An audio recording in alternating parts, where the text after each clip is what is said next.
And now, it's time to sit back and enjoy the Two True Freaks Internet Radio Broadcast.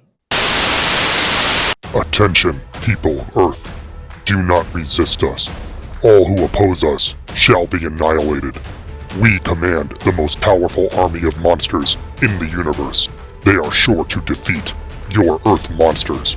All those who are hearing this are now under the control of the Earth Destruction Directive.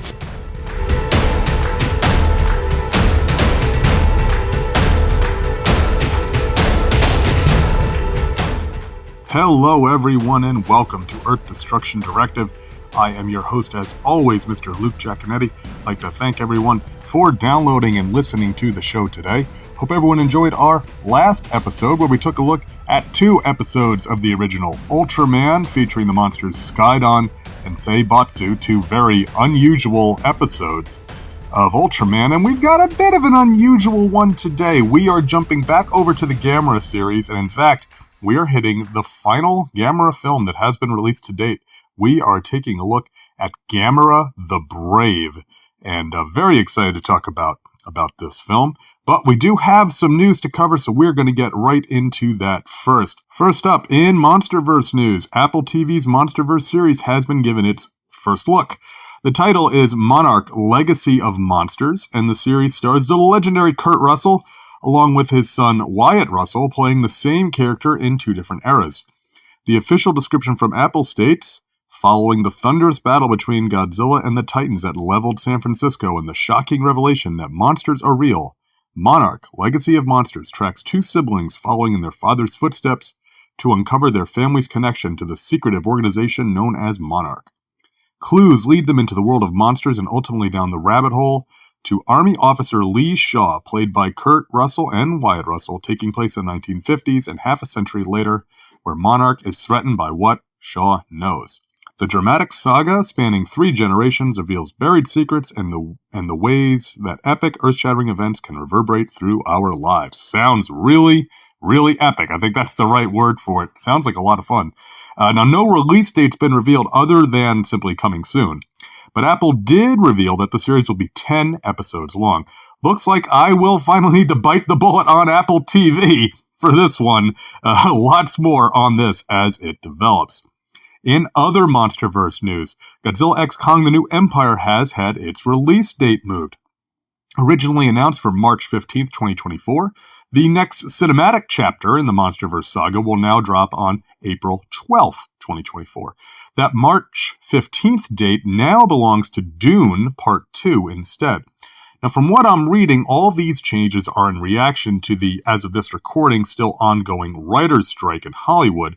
And again, as of this recording, shows no signs of stopping anytime soon, so take all of this as you will.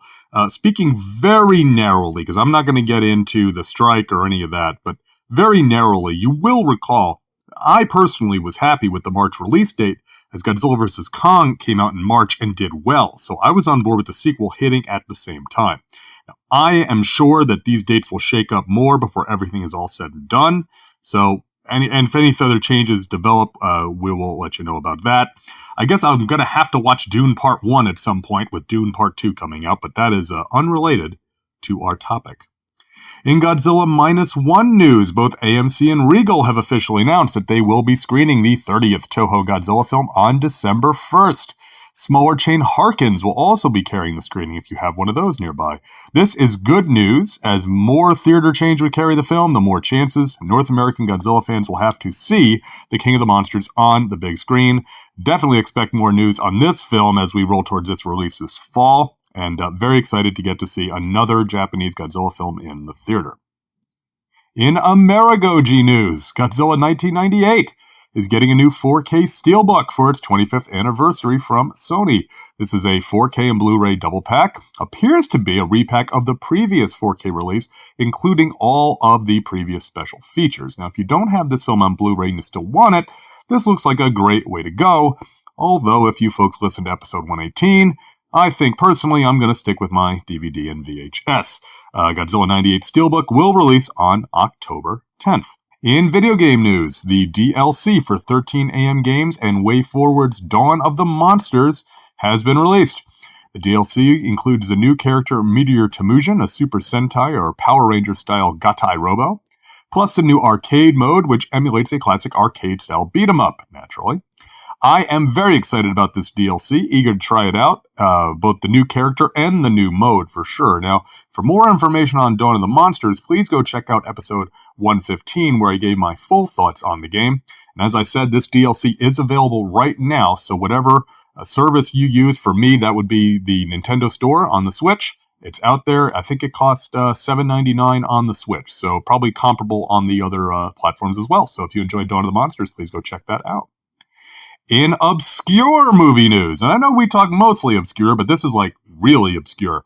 The Whale God is available to order on srscinema.com. Now, you'll recall that The Whale God was released by Dai in 1962 and never released to the West. It involves a young man who is obsessed with taking his revenge against a giant whale which passes by his fishing village once a year, after his grandfather, father, and brother have all died in its pursuit. Now, like many SRS releases, The Whale God is available in either Blu-ray or VHS format. It's expected to ship between late November to December 2023, according to the website. Now, SRS has shown a dedication so far to these unusual or long-thought lost movies. I'm glad to see them getting releases, even from an extremely indie, extremely boutique label. I've seen some criticism of SRS online. Why don't they do this? Why don't they do that? And I get that. I do understand that. If we're going to get a film, we want the best presentation, right? But what I will say, in the interest of fairness and just speaking personally, I would rather get, maybe a lesser presentation, but actually get to see some of these films that we've never had an opportunity to see. Monster Yang Magwai is the one that comes to mind. That when that one just floored me. And The Whale God's another one. Looking forward to this. Now, I will say this. No news on the other new tokusatsu release, which SRS Cinema announced, which was Great Yokai War Guardians. But more on that once I hear something more. And finally, in comic book and Kickstarter campaign news, the third Kaiju and Cowboys Kickstarter campaign has launched. I've backed the two previous campaigns, so this one's a no-brainer for me. The description from the campaign goes, "There was quite the revelation at the end of issue 2 concerning the hunter and his robot companions, and while they may be warriors capable of taking on some of the biggest and meanest creatures ever seen, it turns out that this alien planet has a few surprises even the hunter can't handle. Issue 3 is a mad dash for survival as the hunter rushes to escape the biggest, nastiest, and most dangerous kaiju yet." Sounds like fun to me. Now, once this series is done, I believe it's going to 4 issues, I am looking forward to talking about this rather unusual indie comic here on the show. It's from the title, it's not what you think. It's a little because there's robots in addition. They're like robot cowboys, so it's like a frontier robots fighting monsters. It's a lot of fun. It's very unique, and like I said, once it's finished, we'll definitely cover it here on the show. All right, that's all I've got. If you've got any news that you would like to pass on, you can email me, earthdestructiondirective@yahoo.com, or you can get in touch with me on Facebook or Twitter or on the YouTube or on the Two True Freaks Discord. Just pass it along, and I will give you credit here on the show. All right, I'm going to take a quick break, and when we come back, we're going to get into Gamera the Brave right here on Earth Destruction Directive. When you think of podcasts about religion, you probably think of this.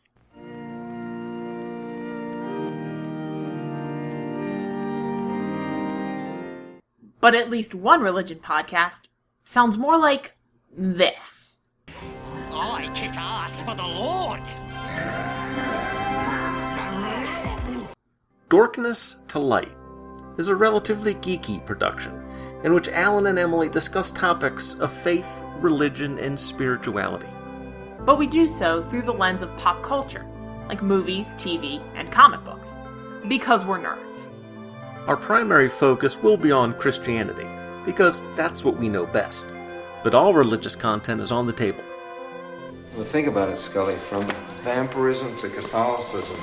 This is an occasional cast, to be recorded and released as the mood strikes, with topics ranging from in-depth reviews to personal rants about some small aspect of theology or church history, because we're theological nerds. If these topics interest you, check out darknesstolight.blogspot.com for our more regular content. Or darknesstolight.tumblr.com for our more irregular content. Memes and puns, mostly. My bad. Dorkness to light. Often irreverent, rarely sacrilegious.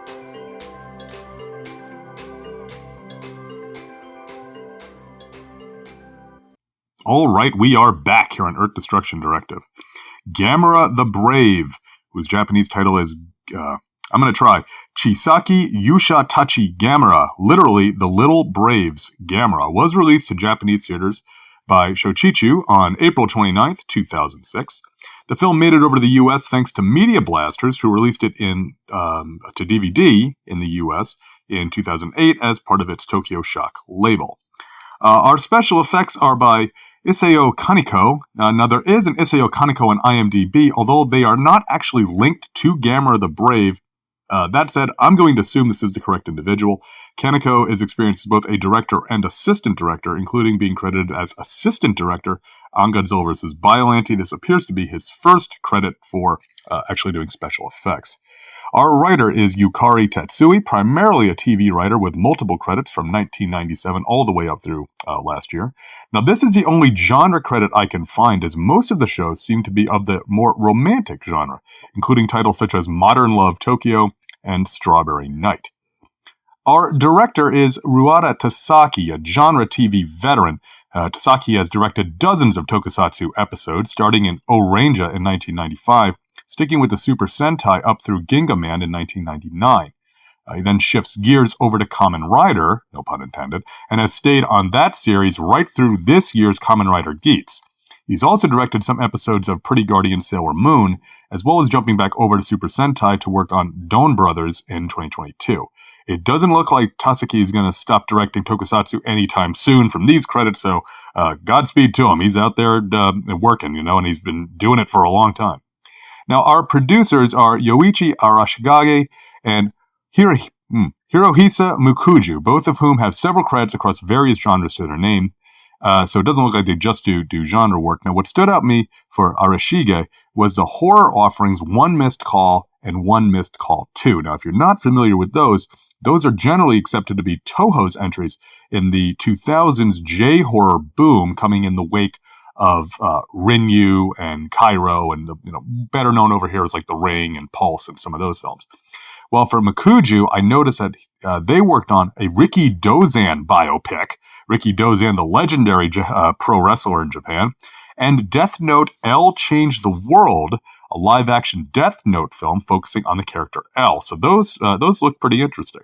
Now, our synopsis for the film is adapted from Wikizilla and goes a little something like this.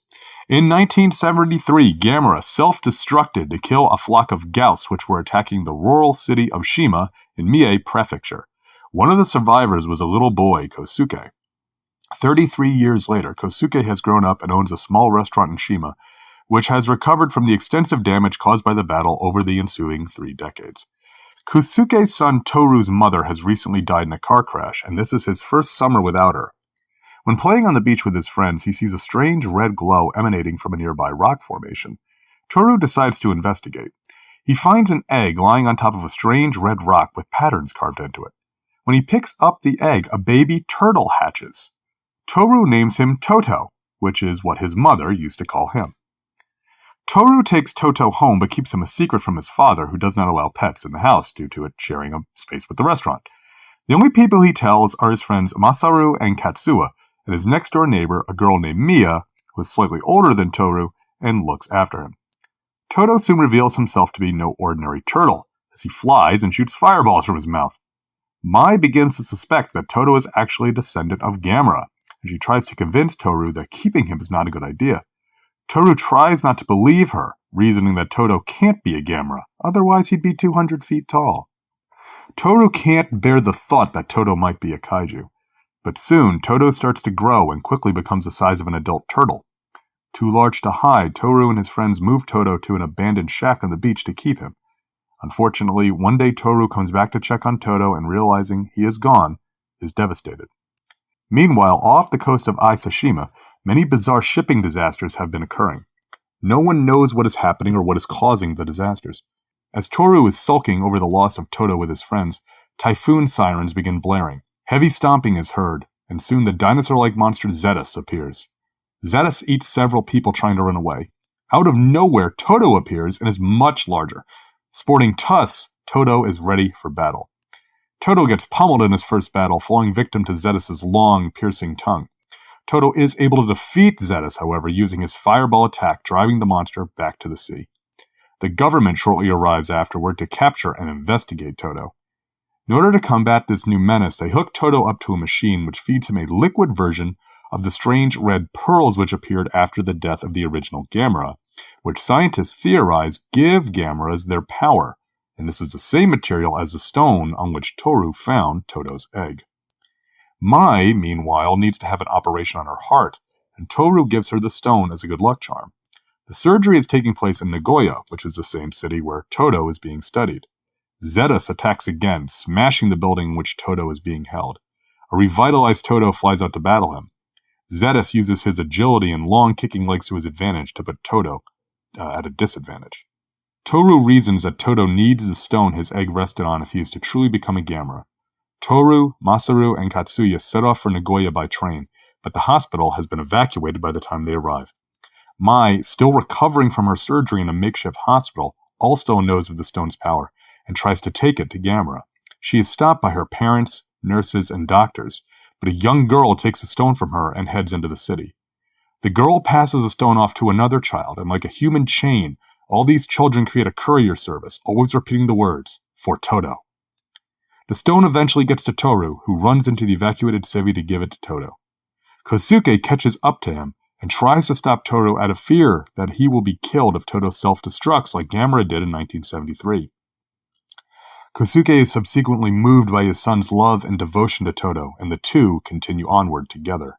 They enter a building where Zetus has lodged Toto, but only Toru is able to make it to the top floor due to the debris in the stairwell. Toru talks to Toto, who seems to recognize his human friend, and then throws the stone into Toto's mouth. Toto breaks out of the building, now a fully fledged Gamera. Toto flies towards Zetus and tackles him, knocking him off the building. Toto tears out Zetus' deadly tongue and charges up like he is going to self-destruct. As Toru cries for him not to do it, Toto instead launches an incredibly powerful fireball called the Toto Impact, blasting Zetus to pieces. The government moves in and surrounds Toto to recapture him, but Toru, Masaru, Katsuya, and all of the other children form a human wall to block them. As Toto flies into the sky, spinning like a UFO, Toru looks up and says, "Sayonara, Gamera." Gamera the Brave is a film which is both on point and unusual for the series at the same time. Let's discuss that here in the notes. Now, coming off the trilogy of films from Shusuke Kaneko, new Gamera owners Katakawa decided to go in a different direction. Rather than continuing the gritty, almost grim sort of realism in Kaneko's films, director Tazuki instead looked back to the Showa era for inspiration, which makes sense given his extensive Super Sentai and Kamen Rider experience, both of those shows having a younger target audience in Kaneko's films. The Showa influence is very clear in this film, with Gamera's special connection to children, although to be fair, Kaneko paid homage to this as well, along with Gamera being a straight-up hero from the start. Having a child-centric cast also harkens back to the Showa series, although there are no Western kids to pal around like Toru like we got several times in the 60s and 70s. This conscious tonal shift from the previous trilogy has its good and bad points. Personally, I like the change of pace. As much as I enjoy the Heisei trilogy, which can be heard on episodes 68, 96, and 109 respectively, to me, those Showa films are foundational to Gamera. Even though my favorite Gamera film does not have any kids in it, Gamera vs. Barrigan from way back in episode 15, I surely have a soft spot and a lot of affection for those kid matinee Monster Mash adventures. Gamera the Brave taps into that same sort of vibe, appropriate as the film was intended as Gamera's 40th anniversary, although it was delayed to the following year during production. On the negative side, though, it does seem like something of a step backwards given the critical success of the previous trilogy. At the time of their release, there was a lot of positive buzz that Gamera was not just for kids anymore, while The Brave dips back into that well. But again, speaking for myself, I think Katakawa was on the right track as Gamera's devotion to humanity, what I refer to as his lawful good alignment, if you like those sorts of games, is what makes him a unique and special Daikaiju character, differentiates him from the many shades of gray character of Godzilla that Toho has rightfully in my mind, embraced over the years. The human story is very evocative of the Showa Gamera films in that our main characters are children, and they get into scrapes away from their parents. Within that framework, The Brave modernizes the story to not only fit this modern setting, but also to make the film more what I would call all ages instead of kid-vid. The relationship between Toru and Mai, that of the precocious younger, quote, brother, and the doting older, quote, sister, plays well for both younger and older viewers, such as myself, and the kid gang of Toru, Masaru, and Katsuya similarly works well in both contexts. The difference between the Showa films and The Brave comes in the relationships between the kids and their parents. Toru and Kosuke's relationship, clearly defined for most of the running length by the absence of Toru's mother, is a more mature and realistic look at a father-son relationship than we have ever seen previously in this series. As both a parent and a child, I can see both sides of the coin here, which honestly, I was not expecting from a Gamera film. The same goes with Mai and her parents, despite their limited screen time. These familial relationships mirror Toyu's devotion to Toto, as he behaves with his little and not-so-little turtle, as he was modeled to behave by his late mother. This relationship leads to my favorite bit of the film. Toru's feeling that Toto cannot be Gamera, because monsters like Gamera end up always fighting and dying, is both indicative of the active, hopeful love which Toru learned from his mother, but also plays on the audience's, now I'm talking about both kids and adults alike in the audience, their sense of genre awareness. Giant monsters do fight and suffer and often die, and it's no surprise that Toru does not want that for Toto. Who would? The Brave is a straightforward story, not as involved in mythology or hard-boiled drama as the Kaneko films, but it's executed with a lot of heart and creates a memorable film experience in its own right. Visually, the film is definitely a bit softer than the hard-edged and hard-boiled films which immediately preceded it.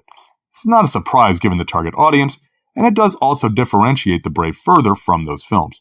While the previous Heisei Gamera made waves among the fandom, both casual and hardcore, Toto's big babyface look is cuter than Gamera has ever looked, even as a kid's hero monster. Toto's design is plainly Gamera, even if that is a sort of cutesy take on Gamera. Toto initially looks out of his depth, but his determination to his task of defending humanity does put him over as a legit hero. The other Gamera, Advent Gamera, who we see briefly in the prologue, is more in line with the other Heisei Gamera suits, albeit with a rounder, more turtley sort of head. And given that he's fighting a flock of Gauss, that's kind of on point as a Heisei era scene. The Gauss similarly evoke the Heisei Gauss, although, frankly, we only see them for a short amount of time, so we don't get a real great look at them. Of course, if you're going to bring somebody back, you got to bring back Gauss, right? That's just the way it goes. Zetus fairly shouts evil monster with his big theropod head and ugly grimace of a face, plus his long tail and spines.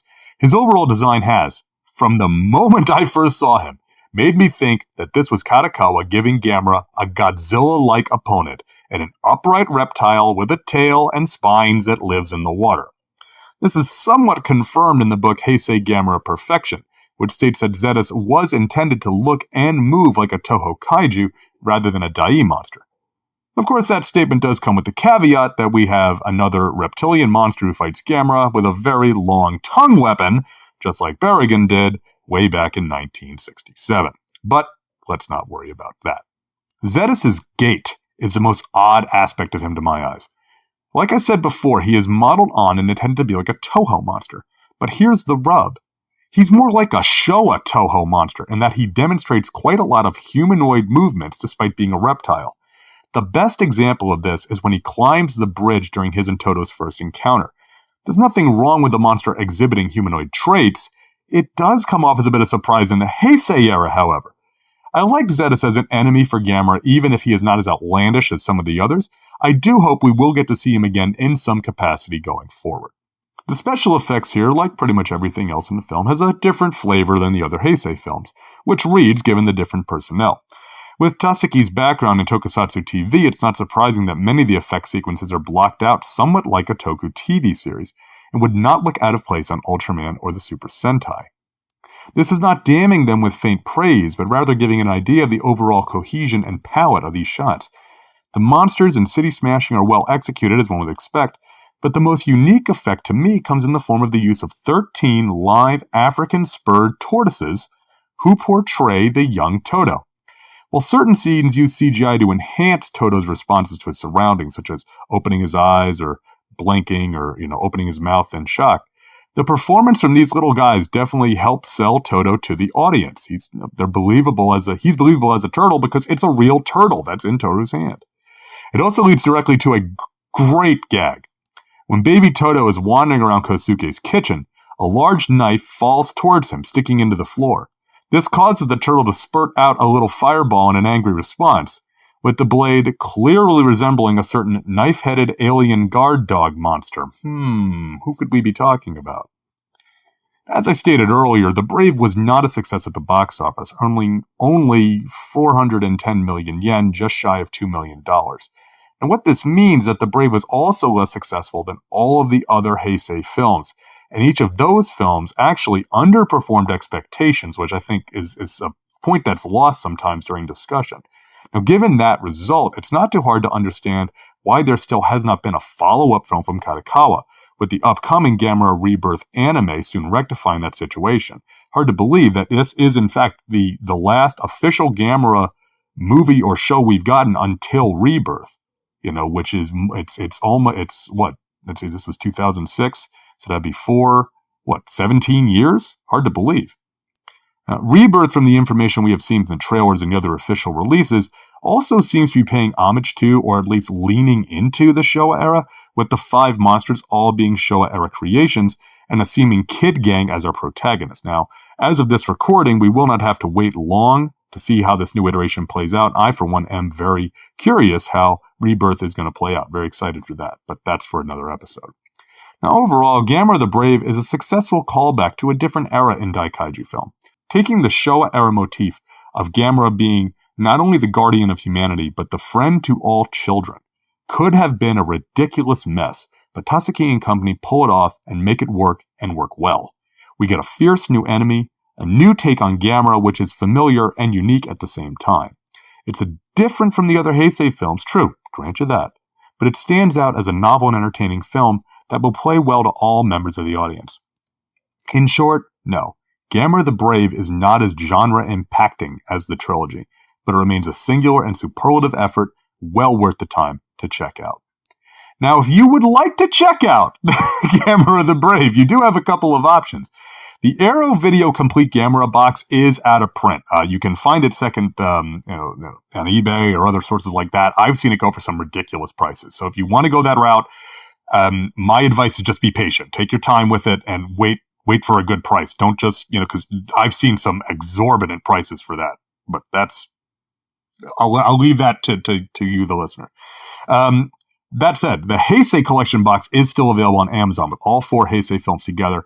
You can also pick up the film itself on either DVD or Blu-ray, although if I'm being honest, for the cost of those discs, it's probably more cost-effective to get that box set if you have any interest in the other Heisei films, just from a dollars and cents standpoint. If you're into streaming, Gamera the Brave is available to stream on Amazon Prime, along with all the other films in the Gamera series. So if you got Amazon Prime, you can check it out. I now throw it to you, the listeners. What did you think of Gamera the Brave? Do you like it being a Showa throwback? Do you think it's a step in the wrong direction after the previous Heisei films? What do you think about Zetas? What do you think about Toto? Hit me up. Let's talk about it. I'd love to discuss this here on the show. Earth Destruction Directive at yahoo.com, or on Facebook or Twitter or YouTube, Discord, whatever. Love to hear about it. So if you got any thoughts on Gamera the Brave, please send to me and we can talk about them. All right, folks, that's all I've got on Gamera the Brave. I'm going to take a quick break, and we're going to come back to close out the show and do listener feedback right here on Earth Destruction Directive.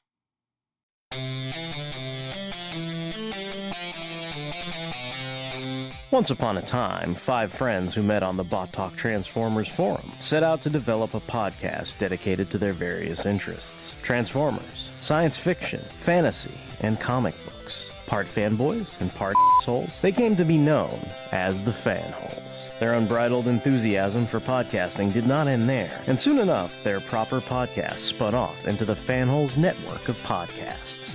Besides our podcast proper, the Fanhole soon had a continuum of genre-specific, focused shows such as Mobile Suit Mondays, Transformers Tuesdays, Toku Thursdays, and Sentai Saturdays. New weekly content can be found on Podbean, iTunes, Stitcher Radio, and fanholespodcast.blogspot.com. Fanholes Podcast, the pop culture podcast, made for the fans, by the fans. All right, we are back here on Earth Destruction Directive. I hold in my hand some listener feedback. If you would like to get in touch with the show, you can email me at earthdestructiondirective@yahoo.com. You can also get in touch with me on Facebook, on Twitter, on YouTube, or the Two True Freaks Discord. So check out the outro to the show in the show notes for all the ways to get in touch. Our email this time comes from my good friend, Mr. Adam Tebow. And Adam writes in saying, Godzilla 98 turns 25? Hey, Luke, I wanted to write in with my experience with Godzilla 98, which I was very disturbed to find out is 25 years old. Somehow, that seems like it should be illegal. Yes, sir, from your lips to the State House's ears, man, because no, I choose to disbelieve. Choose to disbelieve that Godzilla 98 is 25, because if that's 25, how old does that make me? And these are the existential questions that I don't want to answer. I really don't. I just want to talk about monsters. Adam continues, I was a young lad. My friend Adam is a lad. He's a wee lad of 15 on a school band trip to New York City during the run-up to the release of this movie. I saw ads everywhere for it, including the famous ones that said Godzilla is twice as tall as this sign, and Godzilla is twice as long as this bus, etc. I was super hyped to see the movie and eagerly awaited the release day. I saw it with my family and was underwhelmed. The monster was okay at best, and the cast and writing were all over the place. I really, really wanted to love it, but I didn't. I did, however, really enjoy the animated series which followed, which was much better than the movie itself. I agree 100% with all of that.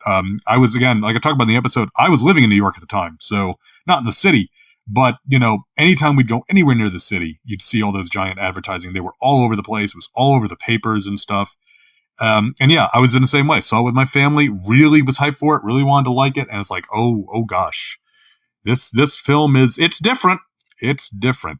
And yeah, the animated series is great. I'm trying to figure out what format to cover that on the show. I don't think I've made a decision yet, so I'm not going to say anything, but I do intend to get to Godzilla the series, because that show was a lot of fun. We've talked about Godzilla the series a little bit, because I did the first of the 2 Game Boy Color video games. I got to do the second one, Godzilla Monster Wars, at some point. But yeah, the Godzilla the series was fantastic, and it was always like, really? But, Godzilla the series also kind of took the film and kind of streamlined some of the elements that didn't work and kind of leaned into being more of just a monster mash, which I works well for an animated series. Had a great look, too. So that always helps. Adam continues, also, your comment about finding Godzilla on UMD reminded me of my own obscure media related to that movie. I own a copy of the Godzilla 98 soundtrack on minidisc, because of course he does. If you know my friend Adam and obscure, outdated technology, of course he does. I was tooling around on eBay one day and saw the listing and instantly knew I had to own it. It was listed in Latvia, of all places. I love when you get that. When you get like a peek behind the curtain. I'm gonna get out of my lane for a little bit here. One thing that I enjoy almost as much as Godzilla is West Ham United Football Club from East London. And so I am often on eBay looking for West Ham United football kits, what we'd call a jersey here in the US. There is at least a couple of sellers in the Ukraine. And like, is there a huge demand for English football shirts in the Ukraine? Evidently, because it's more than one guy, I'm pretty sure. So, hey, you never know where you're going to find stuff on eBay. So, anyway, Adam continues, shockingly, no one else bid on it. I know I'm shocked. And I won. Now I have the most ridiculous thing one could possibly own, and I love it. I throw it in my mini disc player every once in a while purely for the novelty. Oh, I do. When Adam bought the mini disc player, I was a little jealous, I'm not going to lie, because I do remember wanting to go in on mini disc when it came out, and my dad being like, no, you're not going in on mini disc. You have tapes and you have CDs. And in retrospect, of course, Dad was right. But I still kind of want it. You know what I'm saying? So Adam finishes up. Anyway, thanks for putting out such an amazing show. Thank you very much, sir. Keep 'em stomping. Adam Tebow. Adam, first off, thank you very much for writing in. Always glad to hear from you. And yeah, it's amazing how many people have such a similar sort of story about Godzilla 98, right? Just the hype for it was everywhere. And it's if you weren't there, it is a little hard to understand because especially coming off of Independence Day, right? Because Independence Day had been similarly just saturated with the marketing. And they were saying, whoa, Devlin and Emmerich, they made this, this big, flashy, fun, alien invasion epic, destroyed all these cities, did all this great stuff. They're going to do Godzilla. And everybody was just so psyched and hyped up for it. And the mystery around what Amerigoji was going to look like, it was a perfect storm of promotion. And unfortunately, the product didn't quite live up to the promotion, right? Which is not atypical, but it was a very, it's an experience that I think a lot of us G fans around the same age all kind of share, right? And so I loved hearing Adam's story about that. And of course, mini disc, I have Godzilla Final Wars on UMD. I need to get Godzilla on UMD just cause, because why not? It's fantastic. I mean, I still, at this, between that and my restarting the VHS collection, which I had the whole series on VHS and then ended up giving a lot of them away. Some of my friends actually still have those VHSs. So if I come asking, you never know. I'm kidding. I'm just playing. But I will be reviewing the VHS at some point. But anyway, thank you very much, Adam, for writing in. Again, if you guys want to get in touch with the show, email me, earthdestructiondirective@yahoo.com. Love to get email from the listeners. We still have a few emails here in the inbox, but very much would love to hear from each and every one of you if you have thoughts about Gamera the Brave or Godzilla 98 or anything that we covered here on the show. All right, so social media, likes, shares. I guess they're not called retweets anymore. Now they're called reposts, thumbs up, all that good stuff. For the last couple of episodes came from my brother, Mr. Jason Giaconetti, John Vanover, Derek WC from the Fanholes podcast, Gene, the podcasting machine Hendrix, Robert Ludwig, the most sane man among us, Billy D, a.k.a. Doc Strange, purveyor of the Monsters and Magazines podcast. Or is it Magazines and Monsters? It's Magazines and Monsters podcast. Brian Severe, Mr. Lomax, the aforementioned Adam Tebow, Tim Elliott, Burma Gaynor, Luciano Viraletti, Crystal Lady Jessica, James Allen Tundry, Nathan Marchand, the curator over at the Monster Island Film Vault, The History of Comics on Film, The Telltale Mind, The Two True Freaks podcast, Kirk Spencer, a.k.a. Big Five Army, The Henshin Men podcast, The Power Trip podcast, Sir Martin Gray, and Professor Allen of the Relatively Geeky Podcast Network. Thank you, everyone, for all of that great social media support. I say this every time, and I will continue saying it until it stops being true. Podcasting is a labor of love, and just putting out, just sharing that post, liking that post, reblogging it. Is that still a thing on Pinterest? I don't know. All that stuff really helps get word out for the show, and is very much appreciated. Thank you, everyone. I really do appreciate that.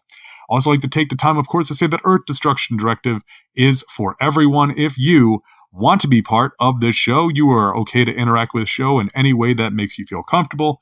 If you want to just listen, if you want to send email, you want to, chat on Discord, you want to comment on YouTube, whatever you want, that's okay. I'm not here to gatekeep the fandom. This is a show by a fan for the fans, and that's all it is to it.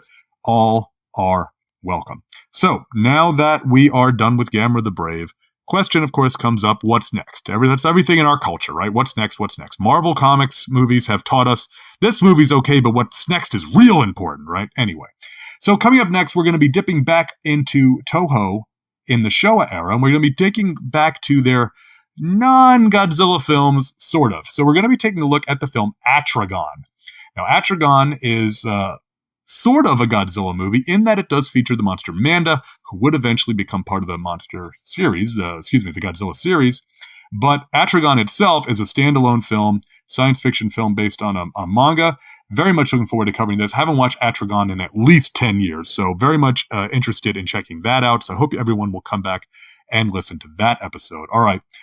Want to wrap the show up here. Thank you, everybody, for listening to the show. Thank you, everybody, for all of your support. Remember, you can check us out on Facebook. Just search for the Two True Freaks group, and you can find Earth Destruction Directive there. You can also find me on Facebook. You can find the show on Twitter. Just use the hashtag Earth Destruction Directive. Find the show on YouTube. Just search for Earth Destruction Directive. And you can, of course, get on the Two True Freaks Discord and go to the Earth Destruction Directive channel. Just check out the show notes, and you can get the link there. All right. That's all I've got, folks. Thank you for listening. Hope you all come back next time for Atragon. And until then, keep 'em stomping. This has been Earth Destruction Directive, a Daikaiju podcast, produced and created by me, Luke Giaconetti, as part of the Two True Freaks Internet Radio Network, available at twotruefreaks.com. This is a fan work celebrating the history and culture of Japanese giant monsters. All movies, TV shows, comic books, characters, and other intellectual property is copyright their respective copyright holders, and no infringement is intended or implied. If you would like to send an email to the show, you can email me at earthdestructiondirective@yahoo.com. I try to respond to all emails, and if you send in some comments, I will read them on the show. All episodes of Earth Destruction Directive can be found at twotruefreaks.com. You can also find the show on your favorite podcatcher. Just search for Earth Destruction Directive. You can even leave a review on your podcatcher of choice if you'd like. You can find me on Facebook. Just search for first name Luke, last name EDD. You can also get in touch with me on Twitter. Just search for the handle @LJacone. That's LJACONE. The theme song for this podcast is Future Gladiator by Kevin MacLeod, downloaded from Incompetech.com, licensed under Creative Commons by Attribution 4.0 license. Thanks for listening, and be sure to come back next time for more city-stomping fun here on Earth Destruction Directive.